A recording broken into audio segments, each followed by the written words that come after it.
Nepal is a landlocked country in South Asia.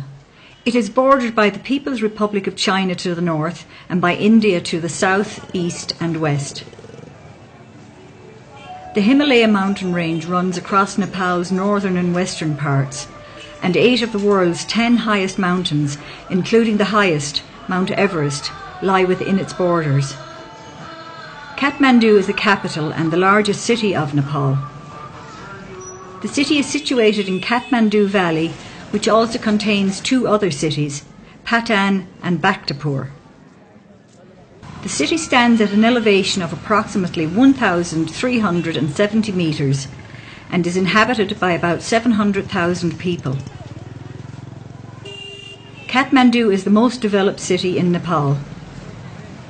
This particular area, best known as Kathmandu Durbar Square, lies in the heart of the city.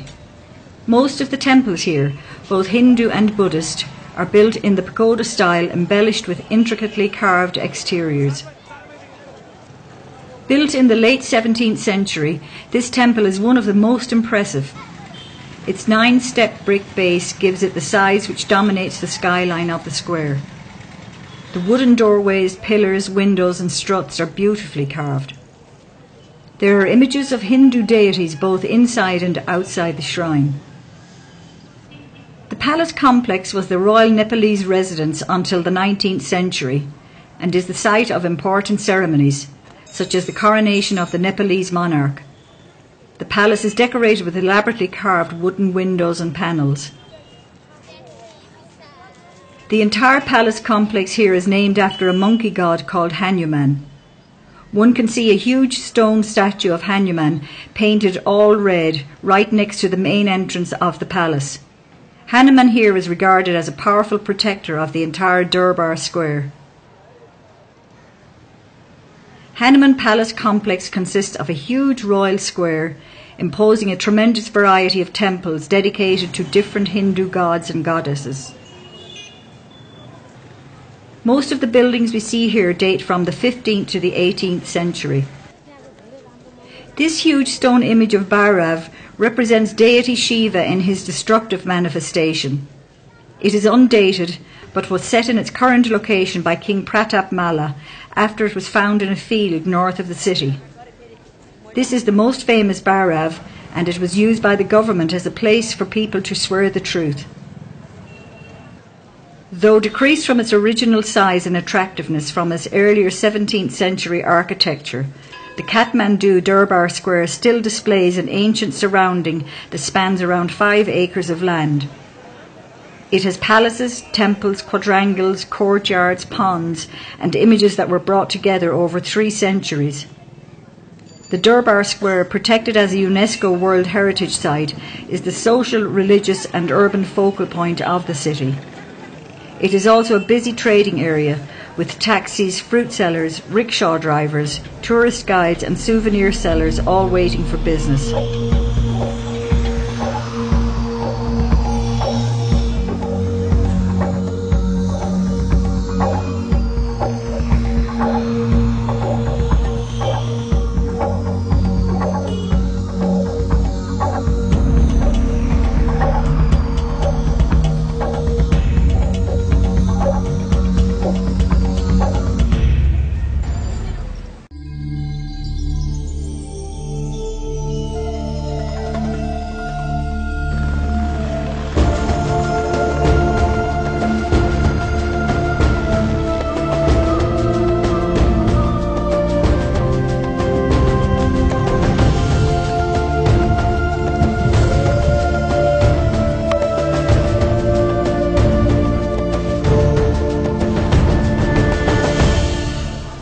Basically, we provide you the accommodation in the lodge, and in the lodge you'll get a room with the bed and a pillow, but you have to have your own sleeping bags.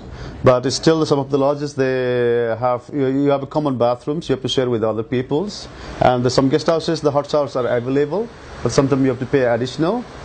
And the food, basically, you will eat as per the menu, whatever they have a menu in the tea houses. So you will eat as per the menu, and During the trek, yes, you can drink as much water you can because it will help you to avoid the altitude sickness, and also it's good for you for rehydration. But mineral water is terribly expensive, so try to get the boiled water or some other water with some the water pills. So you should not compete with the other people, but you should have your own rhythm. And as long as you have a willing power that you can do it, you will do it. This trek takes us from the village of Lukla, which is at a modest height of 2,860 metres, on a 10-day walk to the base camp of Mount Everest at an elevation of 5,400 metres. The journey begins with a 40-minute flight from Kathmandu to Lukla. For many people, this will be the smallest plane they have ever travelled on and an exciting start to the journey. This flight takes us to the Khumbu region of Nepal. The planes flying to Lukla from Kathmandu have no radar system on board, so they cannot take off until they are told that the weather conditions are suitable where we will be landing. Because of this, long delays occur regularly. Lining the streets of Lukla, it is common to see porters offering their services, but most people visiting the area would have these organised by now. Considering the remote location, the village and the skies above it can be surprisingly busy. In between the planes carrying tourists, you can see army and rescue helicopters at the airport. Lukla has a variety of shops and lodges where one can have basic Western-style meals and pick up any last-minute items for trekking or climbing ahead. There are many restaurants in Lukla, so you can have a meal before you begin the first day's trekking. A typical menu in Lukla will have a large variety of foods like fried rice, noodles, soup, pizza, momos, breakfast cereals, hot and cold drinks, and most junk foods you can get at home. People usually try to avoid eating meat from here onwards, as there is no cold storage and the possibility of a sick stomach is very high. The journey from Lukla to Pakding should take between 2 to 3 hours, going at a slow and steady pace. The trail starts with a gentle climb up the mountainside on the left bank of the Dingboche river, which provides a lovely view for most of today's walking. There is a well-worn path with steps leading you both upwards and down, but by the time you reach Pakding, you will be almost 200 metres lower than you were at Lukla. There is a large amount of accommodation available at Pakding. The Namaste Lodge is a 3-storey building with a large dining room, a full bar and restaurant, and a cyber cafe. The quality is very basic. The rooms come with a bed, a mattress and one pillow. There are no electrical sockets and toilets are shared. Today's trekking will take somewhere between 5 and 6 hours depending on your fitness level. The journey from Pakding starts off very easy, following the Dingboche river valley below, and above and all around you are surrounded by rhododendron forests. There are several small villages along the way to stop for some food or drinks, like this one in Monjo. As you leave Monjo in the direction of Namche, you enter what is known as the Swayambhunath National Park. To enter, you have to buy a ticket and fill out a form. You will need to show your passport here and provide a passport-sized photograph. Several times you will have to use the suspension bridges to cross the Dingboche river. Locals have decorated the sides of the bridges with prayer flags, although there is no need for prayers, as the bridges are all made of steel and feel very secure. On the far side of this bridge is the village known as Jorsale. There are no shops after this village, and it is advised to stock up on water and food. A short walk past Jorsale, there is a suspension bridge to cross, and after this the trek gets surprisingly difficult. The walk to Namche is very steep and continually upwards. There is no level or downward walking. This section of the walk may take 2 or more hours. People of average fitness may find that they can walk for several minutes only, and then need to take a short break to catch their breath. At this altitude, your body will notice the lack of oxygen in the air. It will be especially noticed if you attempt things like running up a stairs or exert your body in any way. As you reach Namche, you have to pass a police checkpoint. Here they will ask to see the ticket you purchased at the entrance to the Swayambhunath National Park. Namche Bazaar is the most important town in the Khumbu region, the land of the Sherpa people. This town is located at 3,440 metres above sea level. After the difficulty of the last day, you will feel the rest day at Namche is well deserved, but the idea behind the rest or acclimatisation day is to climb high during the day and then sleep lower. This will help your body adjust to the altitude more easily. The most common walk to take on the rest day is to the Everest View Hotel. From here on a clear day there are spectacular views of Everest. This walk should only take around 2 hours, leaving you plenty of time to explore Namche Bazaar. A market takes place every morning in the town centre. Many traders come from Tibet to trade here, on the far side of the Himalayas.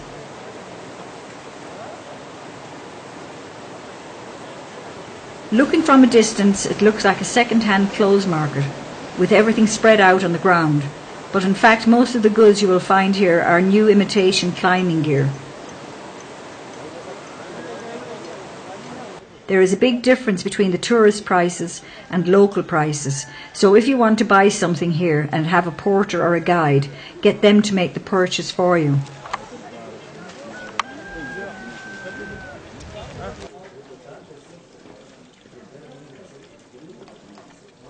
Almost anything you might need for the trek ahead can be bought on the streets of Namche Bazaar. Items like down jackets, sleeping bags, shoes, socks, gloves, scarves, suntan cream, lip balm, tissue paper, maps and water.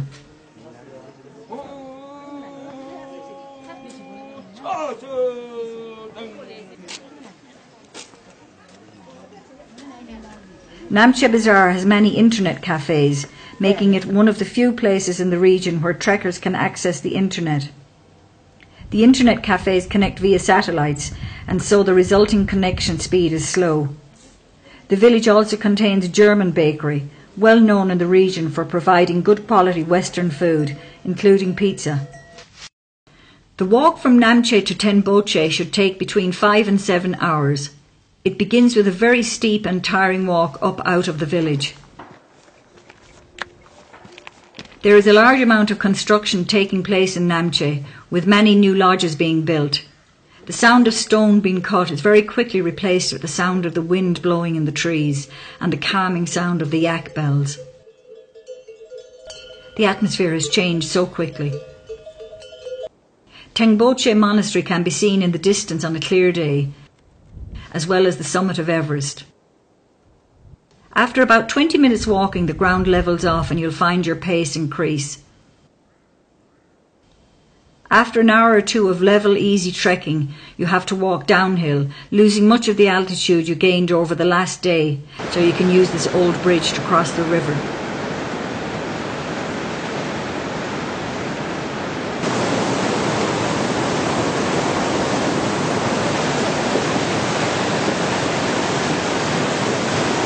But the altitude that was lost must now be gained with a tough 2-hour uphill walk.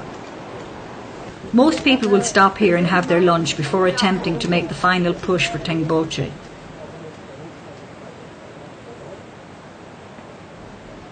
The price of a bottle of soft drinks here might be 50% higher than it was in Lukla, although meals like rice, soup and bread will be mostly the same.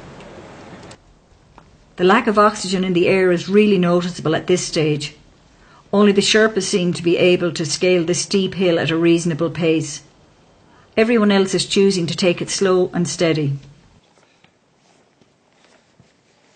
Tengboche village is located at an altitude of 3,867 metres. In the village is an important Buddhist monastery, the largest in the Khumbu region. The structure was built in 1923 but was destroyed by fire in 1989. It was rebuilt with the help of volunteers and the provision of foreign aid. From here there are great views of Everest and Ama Dablam.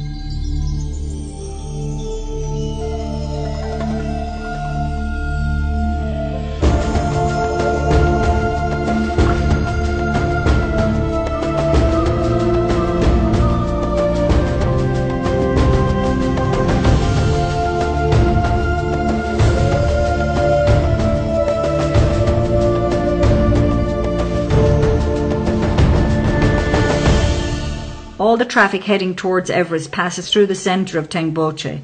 so it's a great place to relax and watch all the yaks, porters and trekkers go about their business.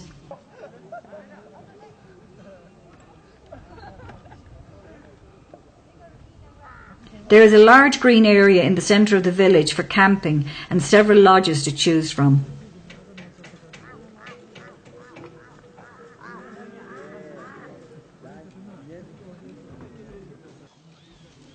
There is an internet cafe here, but the electricity supply does not always work.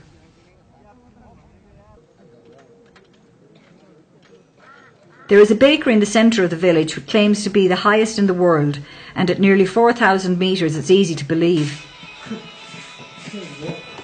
The chocolate cakes here are delicious and taste as if they were freshly baked yesterday. The quality in the lodge is a little lower here than in Namche.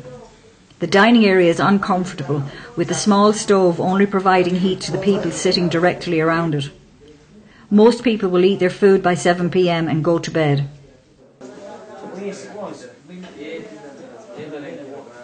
The walk from Tengboche to Dingboche starts off gently sloping downhill, but shortly after crossing the river, we head uphill and spend most of the day walking along the river valley. Many people visiting this region of Nepal will only go as far as Tengboche. So from here onwards there are less trekkers, porters and yaks along the path. There are some lovely family-run tea houses to stop in along the way, serving up tasty drinks like hot lemon or yak milk tea.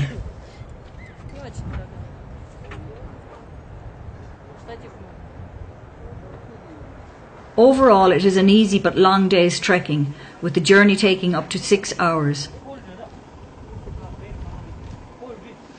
At this altitude, many people will suffer mild headaches and shortness of breath.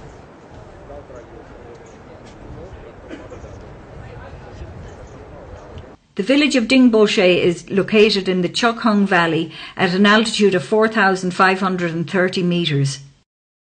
Trekkers will usually spend 2 nights in Dingboche for acclimatisation purposes. The village relies heavily on tourists, with lodges and tenting areas comprising most of Dingboche. The Imja River flows directly east of the village. Most people choose to spend the rest day hanging around the village. There is a bar here with a pool table. Expensive internet cafe and satellite phones are available at a high price if you feel like phoning home.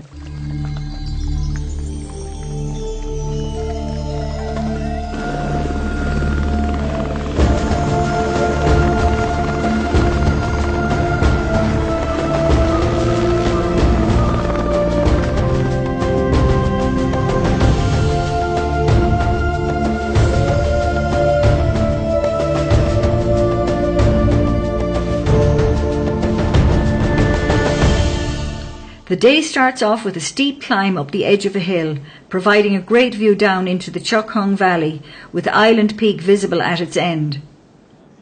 Most people take a short break here and prepare themselves for the long march ahead. Today's walk could take up to 6 hours or more, depending on how the altitude affects you. As you walk along the side of the valley, if you look down to the left at the base, you can see a small village called Periche. There is a medical centre in Periche where emergencies can be treated. For minor ailments, there is a fixed charge. This charge enables the doctors to be able to treat the locals for free. Most of the walking today is along relatively level ground. There are a few signs of civilization along this route, so if you need to refresh with a drink or some food, do so at the nearest available shop.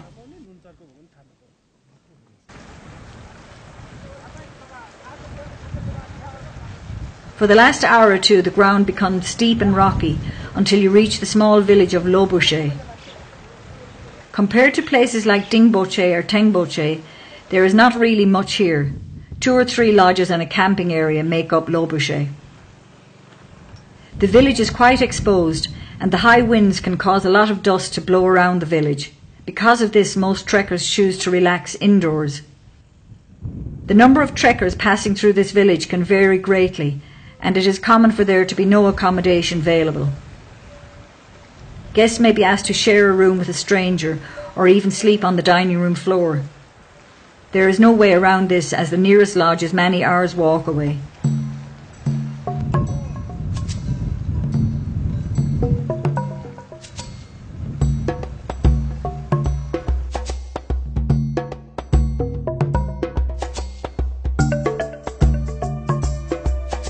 Today we have to walk for a little over 5 kilometres. It does not sound like much, but at this altitude it may take anywhere up to 5 or even 6 hours. There is no clear path and you have to walk over loose rocks, which add to the difficulty. The small village of Gorak Shep is actually the original base camp for climbers heading towards the summit of Everest.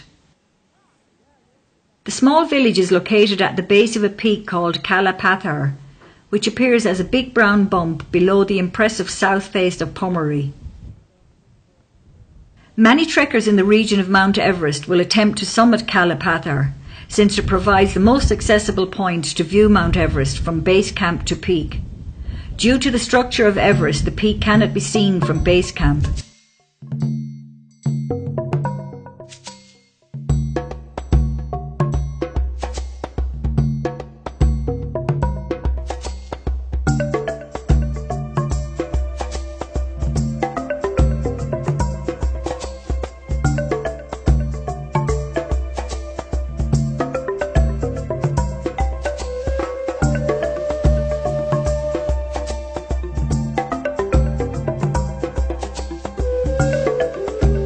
The final part of this trek, the 3-hour walk to base camp, is difficult and dangerous.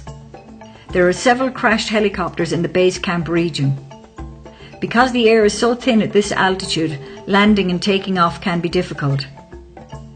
Unlike the rest of the trek, there is no path to follow here, so it is not recommended to attempt this without an experienced guide. The journey takes us over the Khumbu Glacier, finally ending at the base of the Khumbu Icefall.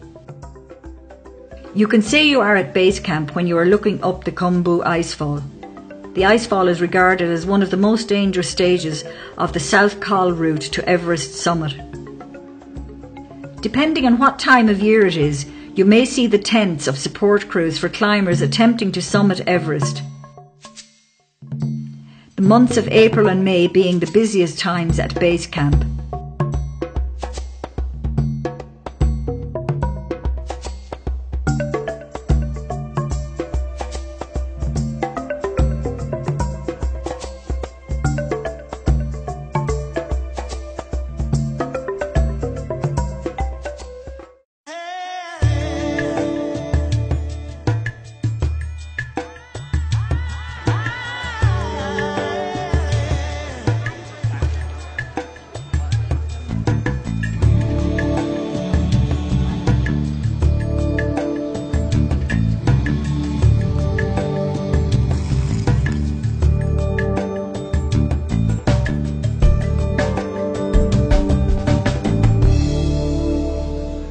Actually, we are right now biggest World Heritage Movement, and this is the place. The name is Pashupatinath. We call that's opposite of the me. There is Golden Temple, and that's the temple name is Pashupatinath. That means it's holy animal place.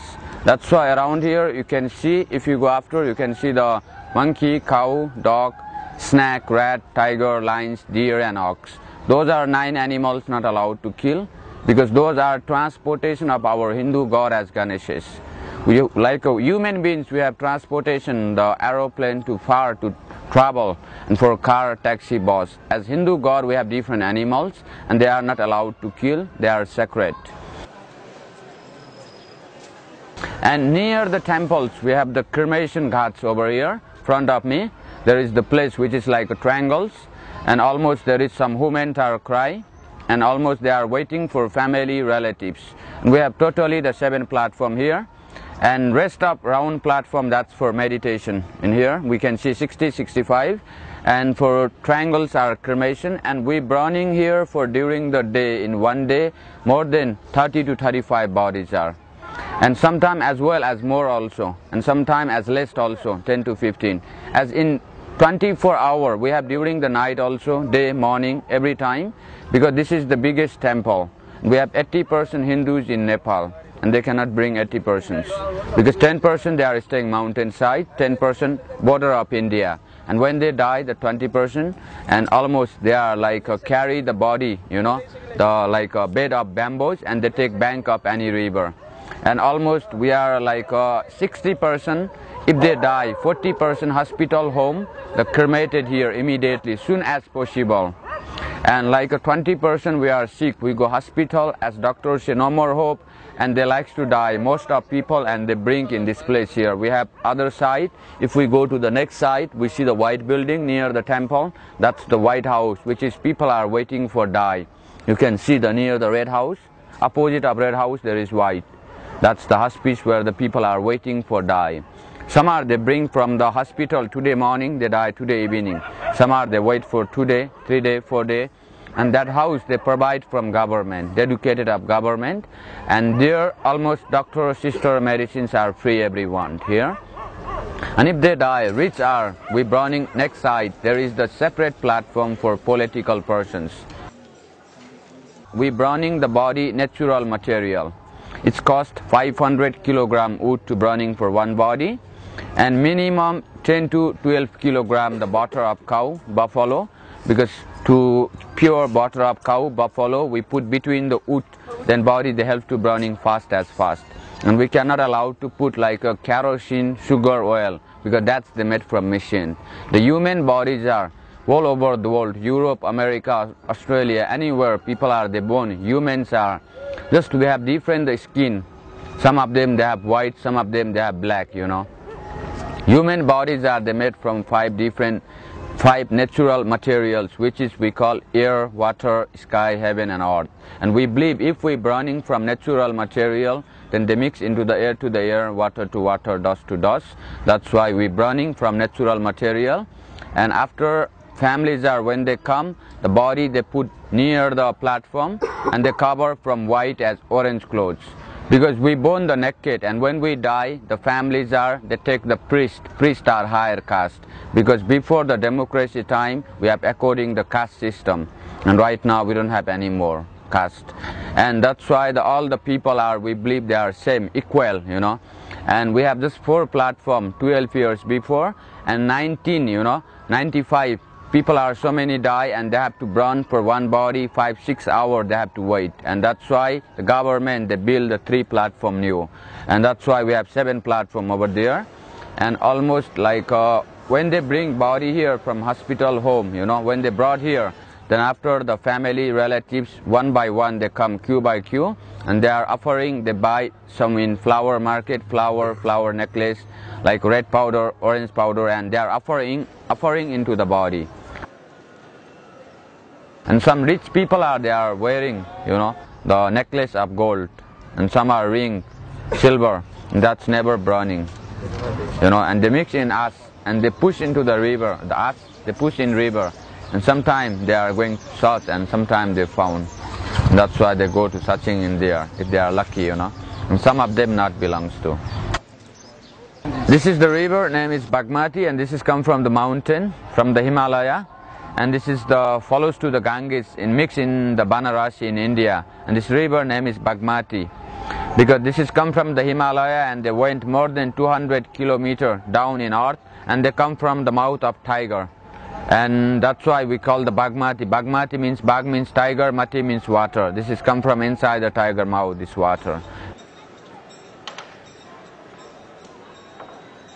We have 108 temple around in this place, and temple those are dedicated of Shiva. Shiva is the main god, because golden temple is Shiva, the biggest temple. Around here, and 108 temple, and middle of the temple there is a small statue, which is symbol of Shiva we call. And inside the statue they are worship from the like a red color, yellow color, flower. Every day morning 5 to 6 o'clock, priests they go inside, they worship from red color, yellow color, incense, candle. That time they ring the bell. We have big bell also, more than 300-400 years old bell. Some are like 100 to 500 years old temples are. Because 108 temple, there was not built the one king, there was built the 108 king. Different time there was built the different kings are.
So right now you are in the oldest city of Nepal, and it called in Bhaktapur, and Bhakta it means devotees and Pur means city. Yeah?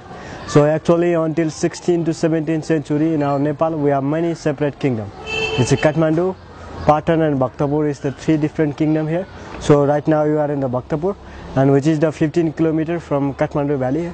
So and right now you are in the main square of this place, and it called the Darbar square, and Darbar means the royal palace and square means the area. So in this square you can find the three different architect of temple. So and first one you can find in the pagoda, and pagoda is originally from in Nepal, and second one is the Sikhara, which is Indian art. You can find in southern part of India. So and third is the stupa, and stupa is the Buddhist art, and which is found in Nepal also.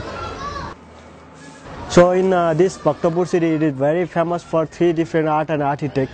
So first one you can see in every temple and everywhere here we have a nice wood carving here, woodwork here. So and the people from generation to generation they are making their work as a wood carve. Still now you can see some people they are making here now.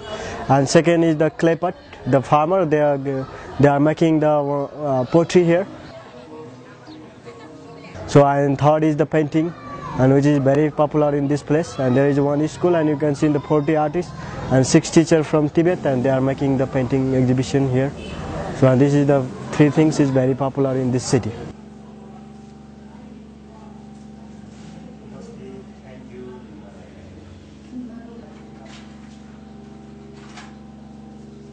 And you see there is a one column, there is the column there, and that's the king. And he is the second last king of this place, and his name is Bhupatendra Malla. So and you have a praying statue inside of the Golden Gate. There is a beautiful temple here as a Kumari, and Taleju temple inside here. We'll go to look there also. And you see these all are the buildings here, and these are the king palace. So when we have a separate kingdom, and that time these all are the buildings, they are the palace here. But nowadays in the government they provide as a national art gallery in the museum. And there is a black window one, there is a fine carving, and which is the 55 window palace here.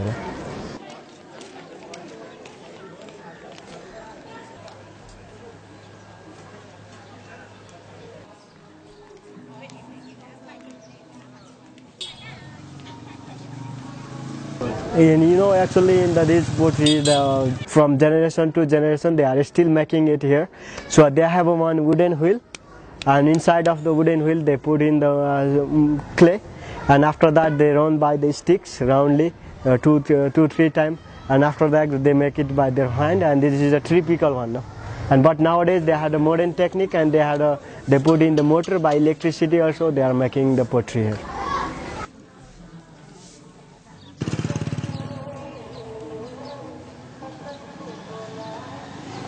And actually when the people, this is the city, it was the old heritage UNESCO monument.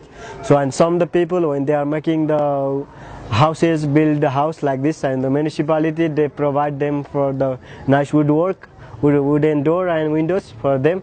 And mostly the people they make some statue and the small windows and like that, and the tourists, mostly the tourists, they come here and they will buy it from them.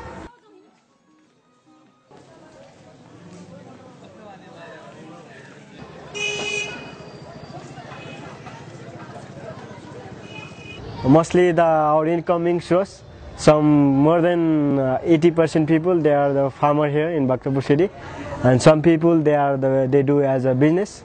Normally the people we have from in Tibet, out of Kathmandu valley, they are the lamas, and they are living here in the town, and they had a school of the art, and they will make it the art, and they sell it to the tourists, and they live their life now.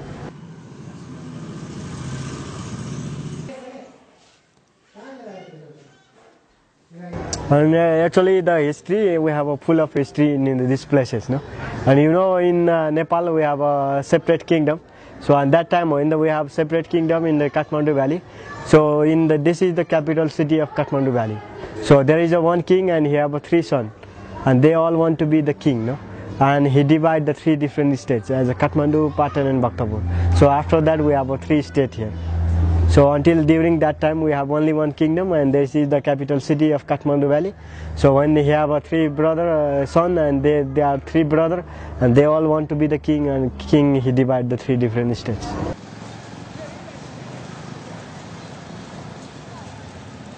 So when you can see there is a big bell, every darbar square when you go to here. Yeah, and there is a big bell, and because of that bell we don't have a communication here. In that time we didn't have a satellite, no radios, no television. So when the something problem and people they rang the bell, and everybody know about the problem and they are curious and they will stay at the home now during that time.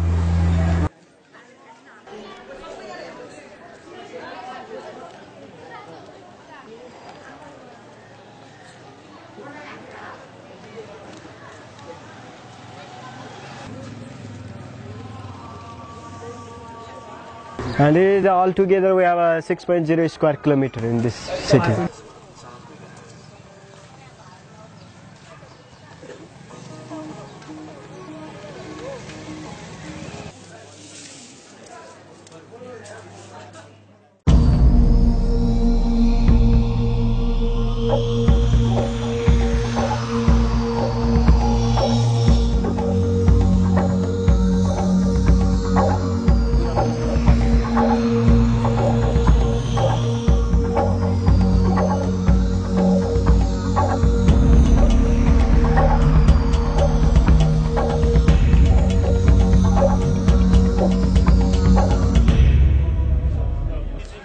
Swayambhunath is an ancient religious complex on a hilltop in the Kathmandu Valley, west of Kathmandu city.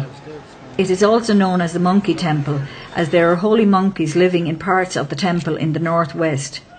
This is one of the most sacred sites of Buddhist pilgrimage in Nepal, second only to Boudhanath. The site has two access points, a long stairway claimed to have 365 steps leading directly to the main platform of the temple, which is from the top of the hill to the east, and a car road around the hill from the south leading to the southwest entrance. As you begin to climb these steps, you will see brightly painted statues of the Buddha sitting cross-legged in a meditative pose. In early morning there are usually Tibetan women lying face down on the ground as a token of humility and adoration.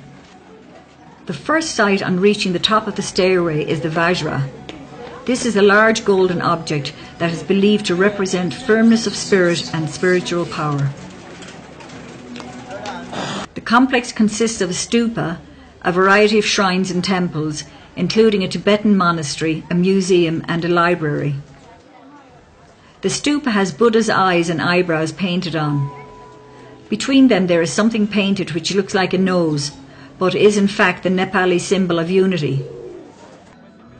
There are also shops, restaurants and hostels. On each of the four sides of the main stupa there are a pair of big eyes which represent wisdom and compassion. Above each pair of eyes is another eye, the third eye. It is said that when Buddha preaches, cosmic rays emanate from the third eye, which acts as a message to heavenly beings, so that those interested can come down to earth to listen to the Buddha. Each morning before dawn, hundreds of Buddhist and Hindu pilgrims ascend the 365 steps from the eastern side that lead up the hill, passing the golden Vajra and two lions guarding the entrance, and begin a series of clockwise walks around the stupa. Facing the steps which climb the hill from the east is the first of 5 ornate shrines set into the base of the stupa.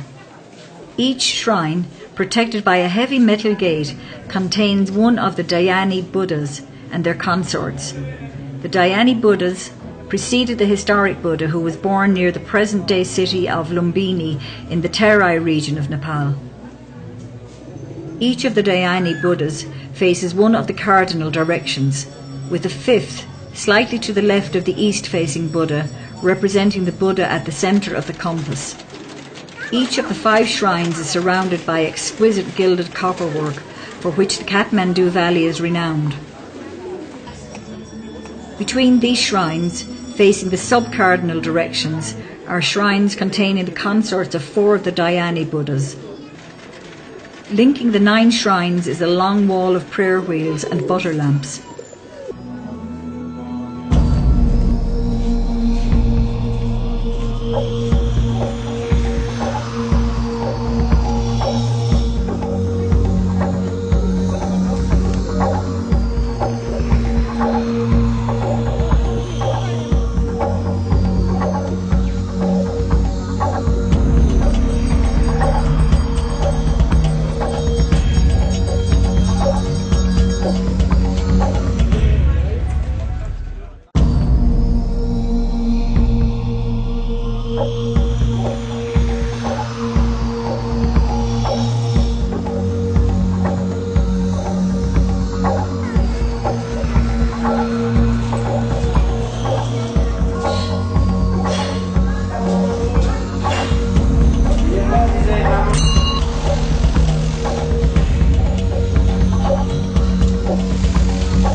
Boudhanath stupa is not only the largest stupa in Nepal, but also one of the largest stupas in the entire world. For centuries, Boudhanath has been a centre of attraction of Tibetan Lama Buddhism in Nepal. This white pagoda that stands 36 metres on its feet falls in the way of the ancient trade route between Bihar and Tibet, and that is why it was the focal point for the caravans that passed either way. Tibetan merchants and hermits have rested and offered prayers here for many centuries. This place saw a major influx of refugees in the early 50s. It was the time when China redrew its boundaries and declared Tibet as its integral part. A mass exodus followed, and many of the refugees settled in the area around the Boudhanath stupa. They established many gompas, and the Little Tibet of Nepal was born. This Little Tibet is still the best place in the valley to observe and study the Tibetan lifestyle. Monks walk about in maroon robes with prayer wheels in their hands, and the rituals of prostration are presented to the Buddha as worshippers walk around the stupa. The second and third generations are sadly moving away from the Tibetan culture and are intermingling in the Western world. Like all other monuments in Nepal, it is very difficult to zero in on one date of construction. Nevertheless, the majority of people believe that Boudhanath was constructed in the 5th century. The stupa is said to entomb the remains of a Kashyap sage who is venerable both to Buddhists and Hindus. The area around the Boudhanath stupa is a feast to the eyes, typical to all Tibetan Buddhist sites.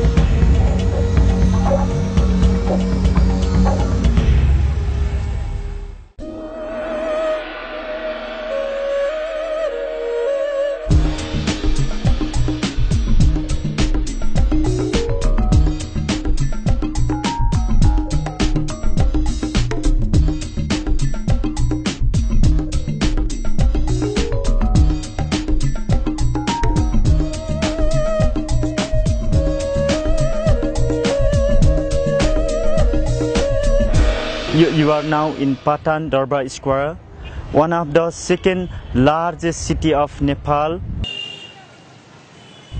It is historical city. In Nepal has 3 historical city, which are Kathmandu Darbar Square, Patan Darbar Square, and Bhaktapur Darbar Square. We have written history 700 years before Christ. 300 years after Christ was Kirati period. In Nepal, the Kirati dynasty, their faces were like Chinese, Korean, Japanese. They had ruled Nepal 1000 years. Particularly 250 years before Christ, one of the famous Indian emperor Ashoka came in Nepal, and he had established one pillar where the birthplace of Buddha is Lumbini. Here in Patan, 4 stupa which are indicated: east side, west side, north side, south side. So if you go from here, it takes 20 minutes. It is the evidence of first dynasty of Nepal.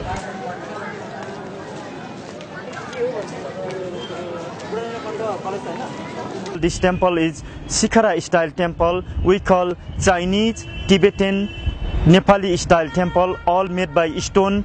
This temple is dedicated to Krishna and his girlfriend Radha Krishna. Krishna has 1600 girlfriends. Krishna is God of love. This temple will be open only one day after Krishna birthday. This year we had 23rd of August Krishna birthday, and 24th of August was opened this temple. All public people enter and worship. The god of love, Krishna. That temple was built 1637. It had taken time to complete 18-year. Construction were started 1620 and it was completed 1647. It has 21 pinnacle, all are gold plated. One of the famous Sikhara style Indian Mughal influence we call, all made by stone. Here will be great festival, occasion of Krishna birthday. 23rd of August was Krishna birthday.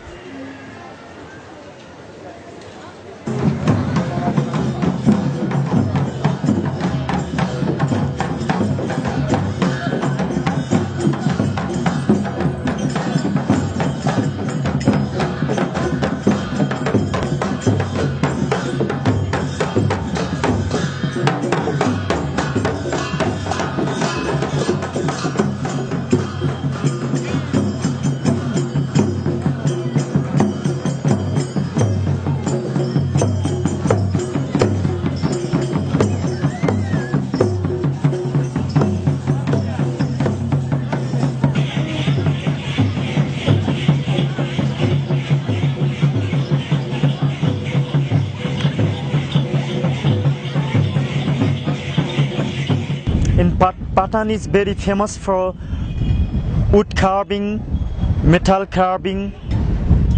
So what you can find here, all qualities are world class. Most of the talented artists are staying in Nepal. All they are producing nowadays, like brass, copper, bronze, wood carving, or like painting like tankas. All they are manufacturing in Patan, and from Patan they can export to Kathmandu, Bhaktapur, any other part of Nepal.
Chitwan National Park is situated 90 kilometres southwest of Kathmandu. Widely acknowledged as one of the best national parks in Asia, covering a pristine area of 932 square kilometres, it is the first national park of the country. Established in 1973 to preserve a unique ecosystem of significant value to the entire world, the park is situated in the subtropical inner Terai lowlands of south-central Nepal.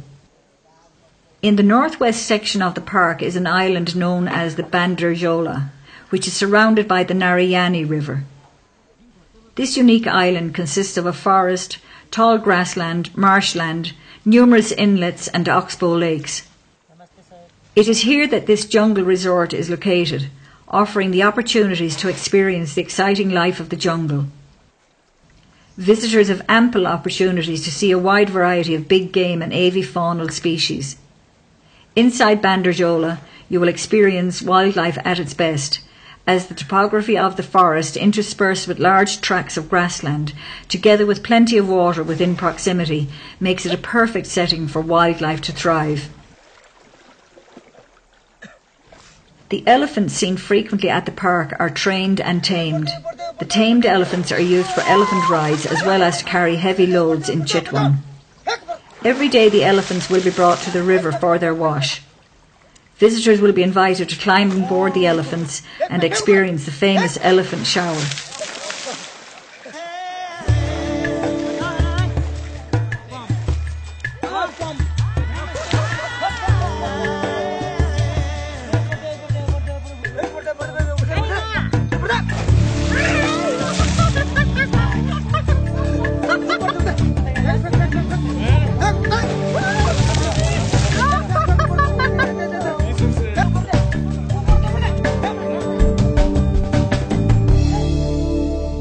The Jungle Walk Tours allows you to explore several different habitat areas, from the floodplain grassland to the dense sal forests, where you can get a great opportunity to spot animals at your own pace.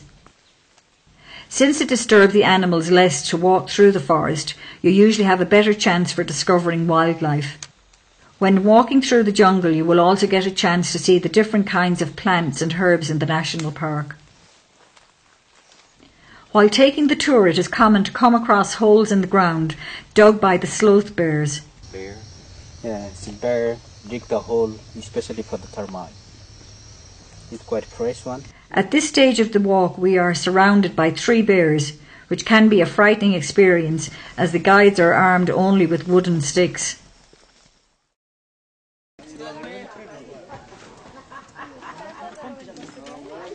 One of the best ways to view the flora and fauna of Chitwan is by taking a safari ride on an elephant, as it enables you to penetrate deep into the jungle through tall grasslands. Seated high on the back of a trained elephant, exploring the grasslands and core area of the park, you become an integral part of the life of the Chitwan National Park. The elephant safari, though not the most comfortable ride, is an amazing experience, and it doesn't take long to spot at least a rhino in these forests.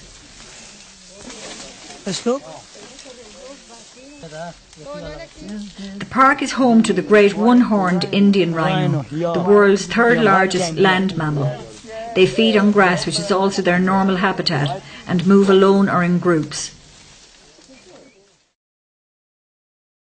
A dugout canoe ride over the shallow rapids of the Rapti River, flowing through wide grassland, gives you the opportunity to view exotic species of birds.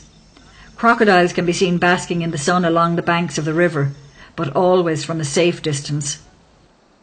The canoe ride lasts about 45 minutes, and it can be incredibly relaxing, listening to the swish of the water and the sounds of the birds singing. The best time to take the canoe ride is either at sunrise or sunset, when the skyline can be spectacular.